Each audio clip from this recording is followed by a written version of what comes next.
Tisdale grew up in Swift Current and started playing hockey when he was just 4 years old. While he wasn't the most gifted player, Todd had his eyes set on being a student athlete at Athol College of Notre Dame. They have better coaching, they've got better practices, they've got a whole system that creates NHL players. So in 1986, an apprehensive 15-year-old Todd arrived in Wilcox to a dorm room of 200 other teenage boys. Todd says the decision to chase his hockey dreams at the school took a dark turn he is finally speaking publicly about. Hearing about all the hazing and stuff that goes on there, I was kind of wondering what I got myself into. Todd says hazing started right away with punches to the chest, but he claims it got progressively worse. I was forced to eat some of that Kraft dinner which they made with their own urine. Other stuff that happened to me, I was choked until I passed out.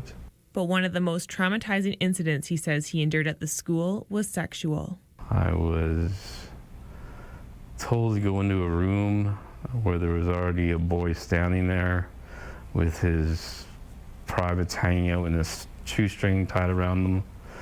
And they did the same thing to me, tied a string around my privates. And we were stuck in the middle of the room, and we had to pull like a tug-of-war. And not using our hands or anything like that, just our privates. And the first person to hit their back to the wall was the winner. And the winner got to go. The loser had to stay and endure more of that. So it was quite traumatic. Todd says he would go to the nurse once or twice a week with bruises, scrapes, and cuts. And it was simply sloughed off. So, my parents were never notified. Todd says the incidents all happened in the short 6 weeks he attended the school. After leaving campus one night without permission, he was expelled, but he remained quiet about what happened for several years. I never talked about it at all until I was about 24. After suffering a nervous breakdown, Todd made 2 attempts over a 5-year period to reach out to the school, hoping for an apology, but never got one. I still struggle with depression for sure. I struggle with self-esteem. I struggle with trust. I have major trust issues. I have trouble with relationships, employment.